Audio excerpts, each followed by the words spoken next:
Welcome to episode 75 of the Sports Marketing Machine podcast. I'm your host, Jeremy Nizer. I sit down with Emmanuel from Spinzo. Spinzo's used at the major league level, college, minor leagues, and throughout the country and around the globe to be able to sell more group tickets. He shares so many great ideas about selling fan experiences, creating competition opportunities, special offers, cross-selling sports, and really thinking about group sales a little bit differently. With these ideas, you're going to be selling a lot of group tickets. Here you go.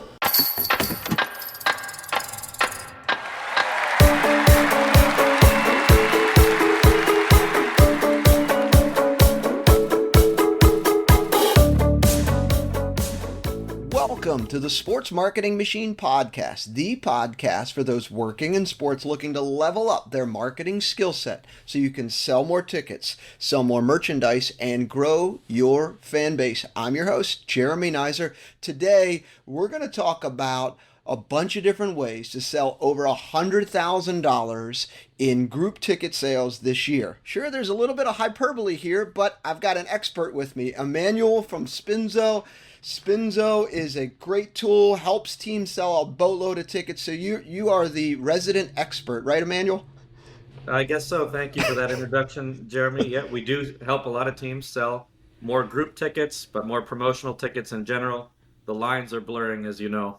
Yeah, absolutely, that's for sure. So, uh, I gave it a little bit of a title with a little bit of hyperbole here, trying to get people excited about selling more group tickets. But what we're going to talk about today is really some ways for teams to be able to implement some things, how they think about selling tickets, and even some ideas. So this is going to be an action-packed episode, and I've been looking forward to it, so I'm super pumped. Yeah, I am too. All right, so let's talk about it. So teams, most cases, are calling people up when they're trying to sell blocks of tickets, selling blocks of tickets to companies and little leagues and youth groups and all these different things, right? So foundationally, let's think about groups a little bit differently, right? Yeah, I mean, the game has changed somewhat, Jeremy, as you know.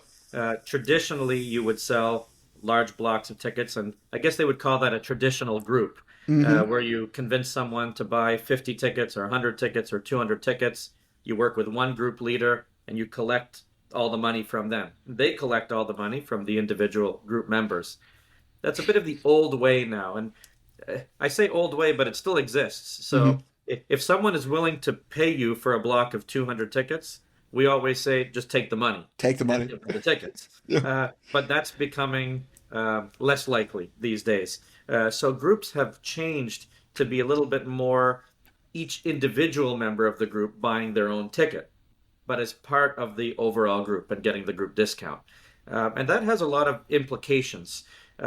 Number one, for the seller of the tickets, the sports team, it means that you have less reliance on the group leader, which is a Mm-hmm. good thing. When you Mm-hmm. have a group leader, you have to rely on them, contact them, they get busy, life happens.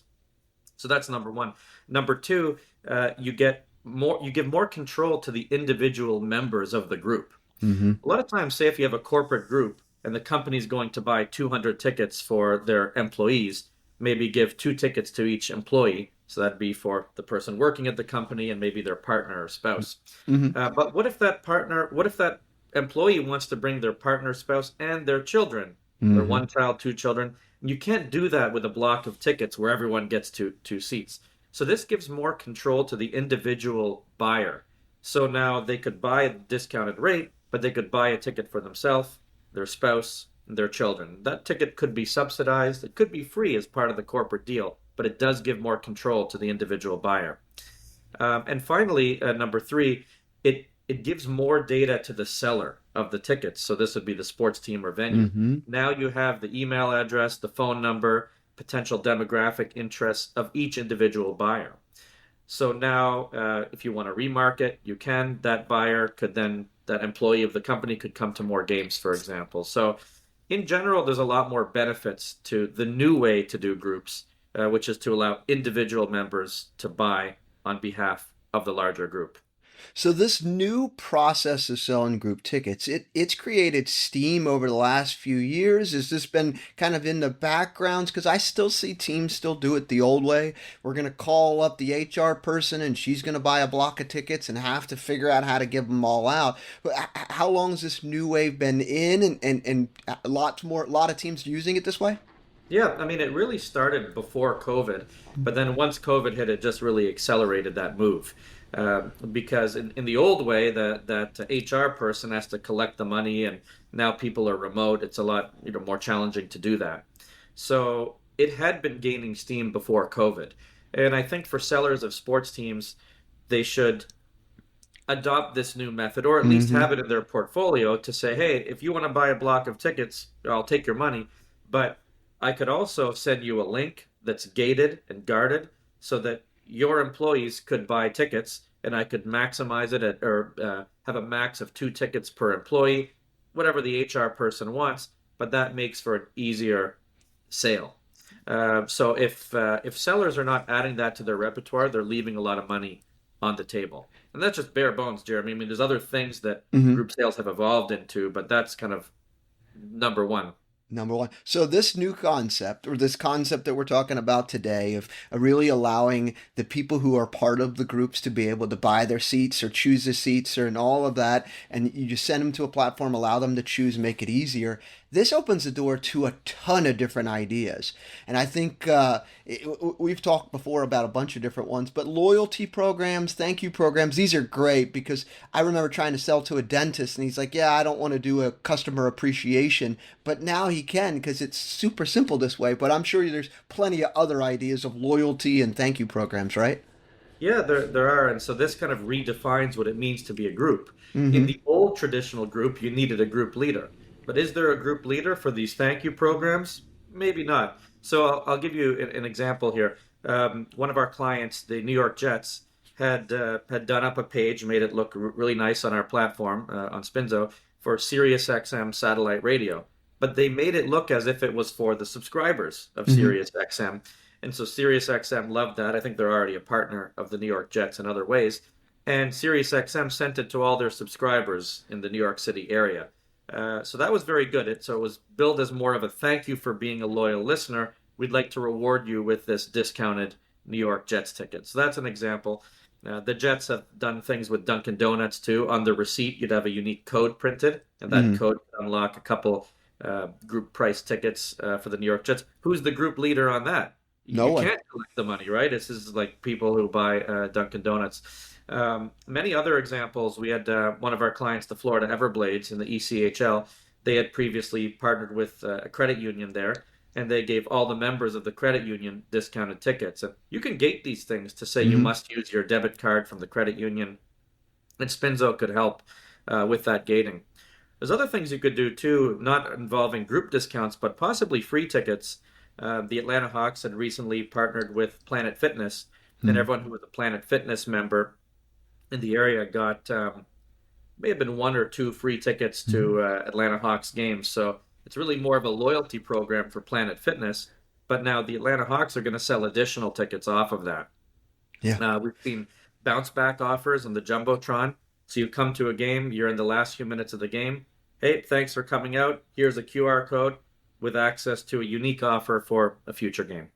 And that way you can track everything. You know how many they're buying. You know where they're coming from. You're collecting email addresses. This is a win-win-win for everyone. The fan feels like they're getting a good deal, and you're collecting all of this information to be able to get them to come back out to more games in the future.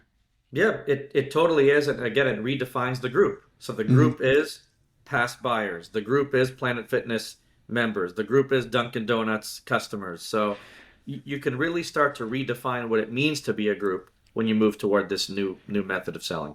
Absolutely. So, special offers for events in town. This kind of gets me thinking like conventions that are coming into town. I'm sure you've got some experience with some teams that have done some things with events that came into town and they sold a boatload of tickets. Yeah, I mean, events coming into town, that's a great way to engage a new audience, right? They're outsiders, they might want to check out the local team. And so we've done these offers at Spinzo for conventions, whether it be Comic Con or other ones. And with conventions, a lot of people have some kind of badge number or registration number. You can load those into a system like Spinzo and others potentially, where that badge number gets you up to 2 or up to 4 discounted tickets for a game or event that's happening during the conference or convention. So that's a great way to do it. With one of our clients, we even partnered with, well, we didn't do this, but the team did, partnered with hotels, with Hmm. the hotel concierges. So they gave hotel concierges a bunch of cards, each with a unique code on them. And Hmm. so when guests of the hotel go to the concierge looking for things to do, they could say, "Here, I have a special code and a QR code and a special link for you, special code you enter to give you discounted tickets for the local sports team." So that's a great way. And actually, you could tag those with our affiliate link technology to know Hmm. which concierge is selling the most and have a little competition. Yep. We could talk about that next if you'd like. But hotel concierges is a great way.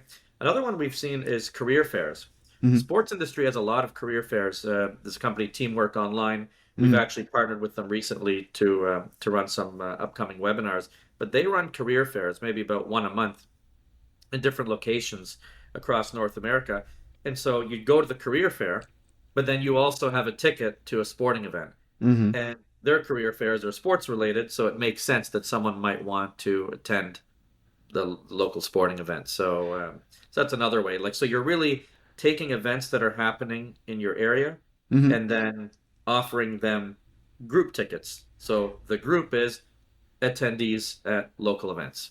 Yeah, any way you can sell some additional tickets, and it makes it easier for everyone, it's a win. So going to that concierge idea, so do we set up some sort of using Spinzo or whatever it is?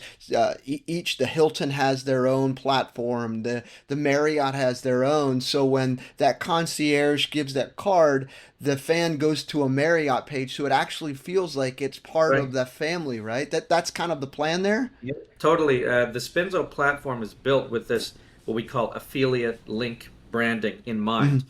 And so what that means is the pricing offer could be the same for all of the hotel chains, but Hmm. each hotel chain could have their special skin on the page, and their skin would include their colors. It could include background image, background videos, different colors and tints, whatever they'd like, Hmm. really.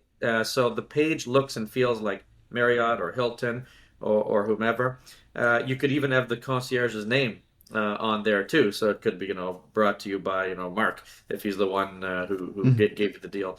So we track this all in the back end, so the sports team could see which hotels are selling more and less. But yeah, you're right; it could feel exactly like that hotel. So branding is very key in these situations. You want people to feel special. Hmm. In a world where ticket sales has gone very generic, right? Hmm. You just go to buy tickets and it just looks like you're buying an airline ticket. But really, sports is meant to be fun. It's meant to be part of the experience, and branding is key. So yeah, you can certainly do that on those offers.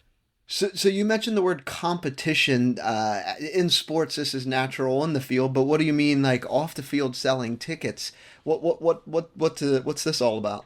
Yeah, well, I mean, people love a friendly competition, and we've enabled gamification within the Spinzo platform, which enables groups to compete with each other, or they could be subgroups, as we call them. So I'll give you a few examples. Charlotte FC, one of our clients, they did an offer called Battle of the Complexes. So these Hmm. are apartment complexes. So each apartment complex had a link to Charlotte FC offer powered by Spinzo. And when you go to purchase, you identify the complex that you're a part of. Hmm. Spinzo platform puts a live leaderboard on the screen so it shows which complexes are selling more tickets. Hmm. And then you could provide an incentive for the top selling complex. So in the case of Charlotte FC, they said the complex that sells the most gets a special event at their complex related to Charlotte FC. Now, I don't know if a player would show up or two. It's up to them to decide how to sort that out. But that's what they offered. So that's an example. We do a lot of offers where schools are competing with each other. So you go Hmm. to a school district, you could say the top selling school gets a player visit at an assembly. So, school's off for an hour and a player comes and does a little speech. Hmm. So that's an incentive. We do offers where charities are competing with each other. So you might have United Way, Make a Wish Foundation, UNICEF, and they're all competing. And the one that gets the most tickets through gets maybe additional fundraising dollars, for example, or maybe money from the foundation of the sports team. So Mm-hmm. charities compete. Youth sports, that's a big one. Mm-hmm. So let's say you're doing youth hockey. You have maybe 30 different youth hockey teams within a division or an association. You go after them, you put them all on a leaderboard, and you say the top selling one gets to practice at the venue, at Mm-hmm. the NHL venue, right? So that's a great incentive. When you do that, the parents of the kids then start sharing the link with their colleagues and friends. Hey, help my son Johnny get Mm-hmm. on the ice of the Anaheim Ducks at the Honda Center, right? So that's an example. So youth sports competing. And also, we've seen more like sororities and fraternities competing. That could be for something special. Sometimes it's just for bragging rights. Mm-hmm. Sometimes you want to put some competition on there. Maybe you have first responder night and you could have police versus fire. Mm-hmm. And they get really competitive. No one wins anything, but it just Sure. shows who can bring out more of their base to the game. So competition is a key element of maximizing and optimizing and increasing your group ticket sales. So how do you tie this together? When you mentioned the fire department and the police department, it got me thinking about theme nights. So we're going to Yeah. do a military appreciation or a first responders night. So this makes sense to create a way for emergency services and the EMR truck drivers and all of these different groups to be able to go in there, have a competition, come in, get their tickets, and just have a blast. You could really make your theme nights enormous because oftentimes when I see teams do theme nights, it's like we're just trying to sell single game tickets. But in reality, you can sell a boatload of group tickets pretty quickly using Spinzo and for theme nights like this. Yeah, absolutely. A lot of our clients use us for theme nights. It's important to bundle in some kind of product if you can, Mm-hmm. or experience. We've done first responders nights, of course. We did Margaritaville night with the Columbus Blue Jackets recently. Every buyer from that promotion got a Hawaiian shirt. There was, co-branded theme, Jimmy Buffett and all this. Actually, the Blue Jackets had done Bob Ross night, the painter, and Mm-hmm. so it included they had a Bob Ross certified instructor teach you how to paint something, and then there was the game after. So a lot of these theme nights work very well. People identify with them. LGBT night, yep. First responders. You could have superhero night. Lots of different things, and that is a group. There's no group Mm-hmm. leader to that group. So that's another example of where you can, bundle something in and sell more tickets. What are some other theme nights that you've seen? And I hate to put you on the spot here, but other theme nights that you've seen that have kind of taken off that surprised you? Yeah. Well, one of our clients, the Cincinnati Cyclones, had partnered with the zoo there, and I don't really know the story, but there's Mm-hmm. something big happened with Fiona the Uh-huh. hippopotamus. Something big. It was on national news, so they capitalized on that and they made a bobblehead, and it was kind of like a zoo night, but it included a bobblehead, and the bobblehead was a Fiona the hippo. So Uh-huh. her head was bobbling around, and she was wearing a Cincinnati Cyclones jersey. So they got this custom bobblehead made. This thing sold, I don't know if it was 1,000 or 2,000 tickets. It Holy was great smokes. for Cincinnati Cyclones, and that becomes a collectible item. The promotion looked great, in partnership with the zoo. So we see a lot of campaigns like that that really take off. A lot of our clients are doing Grateful Dead nights, Mm-hmm. so it's all themed, and you get a T-shirt and some kind of event. Could be pre-game or post-game. So lots of interesting theme nights that we've seen. Well, let's talk about selling some fan experiences. So teams have done a pretty good job, specifically at the NBA level and the WNBA level, of doing high five tunnels and pregame shoot arounds and all these different things. They do a great job of selling fan experiences, and now minor league sports as well have done a really good job. But you could also fan experience is a great opportunity to sell more group tickets, right? Yeah, absolutely. There's really one approach of having fan experience as part of group sales is to simply bundle them in to the group, Mm-hmm. which this has been done for years. So you might say something like, if your group hits 100 buyers, you get your photo on the ice or your photo on the court post game. So it really lights a fire under the group to really hit that magic number. And if you do, you unlock the experience. So we support that kind of thing with fan experience tracking. So if a team invokes that on the Spinzo platform, the buyers could see how close they are to unlocking that experience. So that's bundling in the experience. But what we're starting to see is that not all experiences are used. Hmm. For example, if you could support 50 people in the high five tunnel for the start of the game and then halftime, so that's 100 total, maybe you have 60 people signed up for it, or 60 or 70. Well, you have 30 unused slots. Hmm. So some of our clients are starting to sell last minute unused fan experiences. So it might be the day before the game or the day of the game, and you could send a link out to all buyers of a game and say, hey, we have slots remaining. So we Hmm. did that with the Sacramento Kings this year. It did very well. Any unused fan experiences were simply sold. So they made additional revenue for that. And really, fan experiences should become more customized, in my opinion. And a lot of teams aren't quite doing that yet, but we live in this Instagram generation where people Hmm. want to prove that they participated in something unique. And Hmm. yes, the photo on the court is unique. The high five line is unique, but 100 other people do it. Hmm. I'd like to see sports teams do maybe more limited VIP but highly customized experiences. For example, maybe before the game, you have 5 or 6 people participate in a selfie session with the mascot, maybe in a Hmm. photo booth. And so it's very limited, only 6 people get it, but that experience is worth something great because Hmm. now it's very unique to you. Only 6 people got it. So I think teams are starting to think more about these VIP style experiences. Yeah, no doubt about that. I remember a few years ago when I was working in baseball, it was selling the opportunity to sit in the dugout to watch the fireworks show. That's great. And that's such a great one, but sometimes we'd offer it to groups as like an add-on or what have you. But what if you don't have someone, you could literally put a link in an email that you're sending out to single game buyers and to know before you go, say, hey, we've got 60 slots. If you want to sit in the dugout, you have to order it here, and then you order it, they come get their wristband or whatever it is to be able to get down. Like those are the things that you make some incremental revenue at the end of the year. You could see an extra 50, 60, 70, even 100 grand just by selling these things incrementally. That's right. And so, in the way you put it, that's seen as an opportunity to upsell, let's say, Mm-hmm. existing clients. But in some way, over time, this may be more of a defensive strategy because it's getting harder and harder to sell commoditized tickets. Mm-hmm. Since COVID, people got better TVs, they got better couches. You're competing with the watch at home phenomenon right now. And Mm-hmm. so, if you want to compel people to come to the game, you better offer them something unique and special. It shouldn't just be a seat with a particular view of the game. So you're going to have these bundled experiences. And we're seeing it now. A lot of venues are transforming themselves, actually cutting out some seats and adding more hospitality areas because Mm-hmm. this is what people want.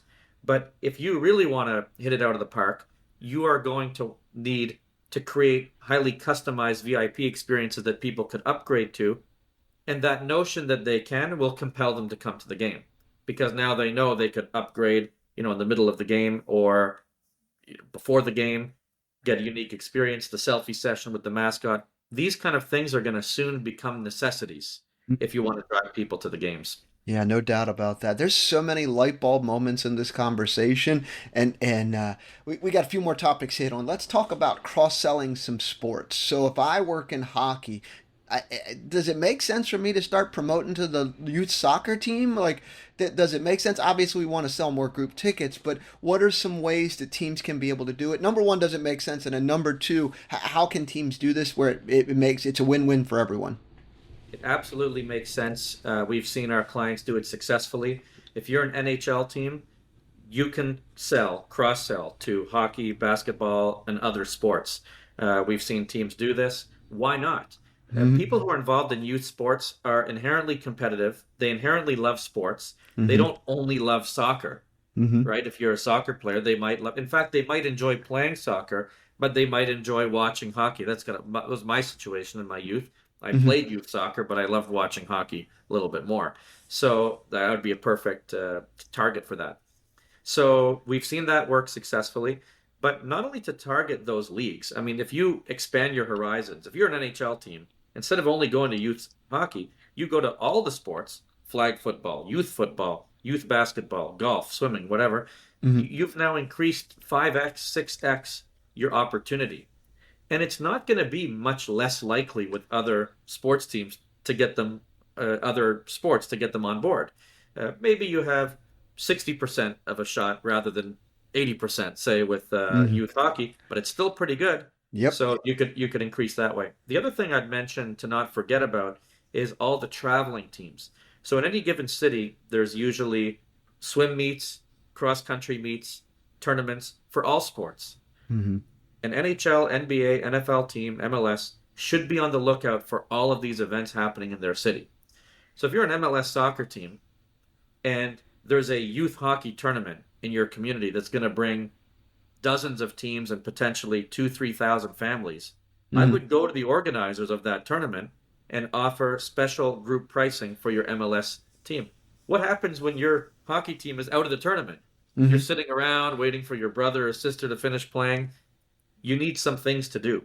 Hmm. So we've seen that work too, where sports teams target like swim meets, cross country meets, or just other general tournaments, and not necessarily in the same sport. And that's such a great idea. And it's so obvious, but teams just aren't looking in these spots because we're so narrow focused on selling group tickets the old traditional way. So this Right. opens the door. It's tremendous amount of light bulb moments, like I said. Yeah. So let's talk fundraisers because schools, high school bands, there's so many groups out there that like to use sporting tickets to raise money. How can you sell fundraisers and really make it a win-win for everyone? Yeah, that's a great question. Spinzo for years has accommodated fundraising abilities within our promotions. In fact, what we do is we withhold that fundraising money on behalf of the sports team and then send it out to all the charities or nonprofits or schools or whoever's raising the money. It's all very automated, it's tracked. So I think we've become largely the best in class method to really handle fundraising right now. But yeah, you hit it on the head. Like schools, they want to raise money for playground projects, any other things that they're doing. And so you could do a promotion where $5 from every ticket goes back to the school for their fundraising project. What's neat is that on a platform like Spinzo, and I'm sure likely on others, you could allow buyers to donate additional funds as well. Mm-hmm. So you're buying your ticket, you might buy 4 tickets. You know that $5 a ticket is going to the playground project, but as the buyer of the ticket, you could add an additional $50 or $100 to the playground project if you'd like. Mm-hmm. We could show a live fundraising tally on the promotion, so it really becomes a fundraising driver. So you can Mm-hmm. see we've now raised $1,000, $2,000, $3,000 for the nonprofit. But you could also do competition on that. So we talked about live leaderboards for schools, youth sports, but you can do this as well for schools. So let's say you have 20 schools in a district. You can list them on a leaderboard and show how much money is raised in each one. Mm-hmm. And that would include the additional dollars donated from people who buy. So if I'm buying tickets, I buy 4 tickets. I want to donate an additional $100. Though that's going to move the needle That's going to on move it that up a little bit fundraising, more. Yep. right? Mm-hmm. And maybe the sports team could say the school that sells that raises the most as part of this promotion gets additional funds from maybe a silent auction table, or Mm-hmm. maybe the foundation chips in, or maybe they just get floor space on the concourse to raise money further for the playground project, for example. So that could be a lot of fun.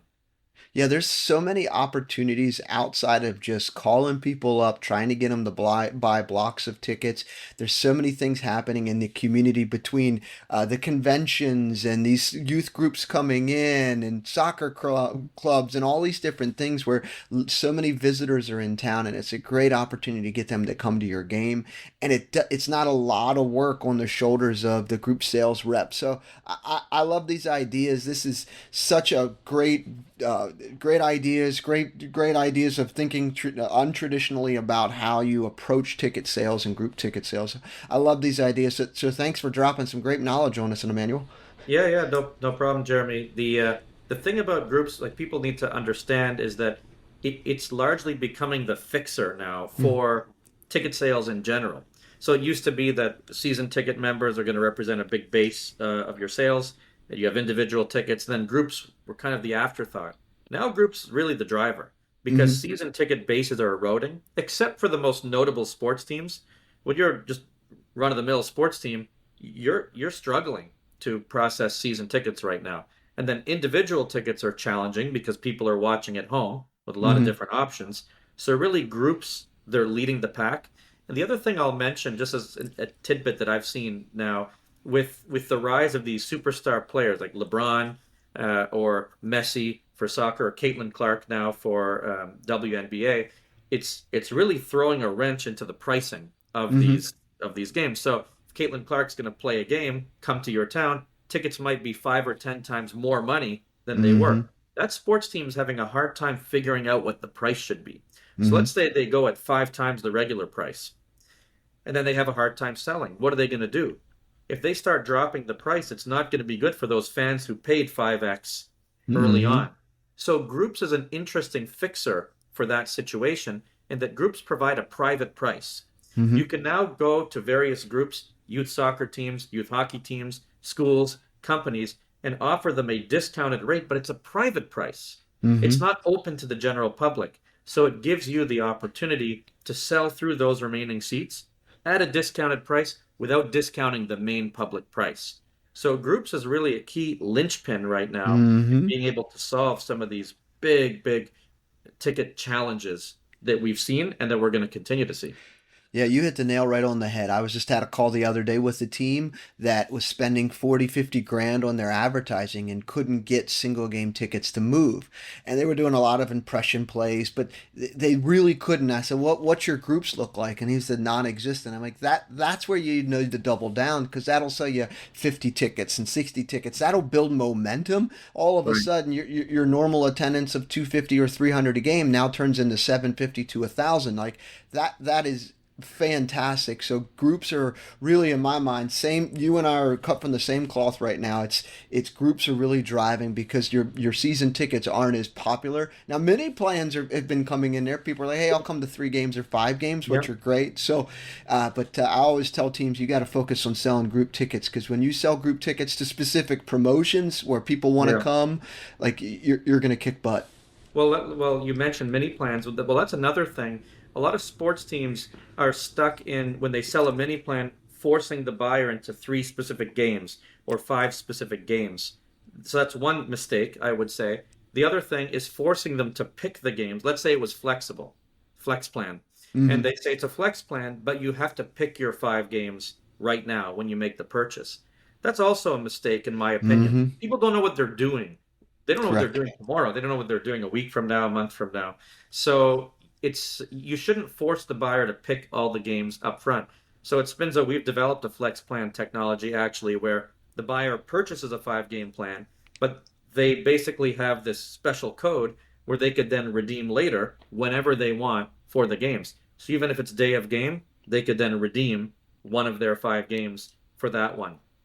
Teams need to start thinking about truly flexible flex plans Mm-hmm. if they want to solve their ticketing strategies. So you really have to take a step back, think creatively, think where the demographics have gone. Younger people make last minute decisions. They sure Younger do. people want special fan experiences. They want the Instagrammable moment. One thing I often say is, if you sell to a millennial right now, you sold the ticket at $50 and they were happy to pay 50 for it, but it's the day of the game, and you say, I will refund you $25 of your ticket. So I'll give you half your money back, but you can't take your phone in with you. Mm-hmm. You can't document your experience.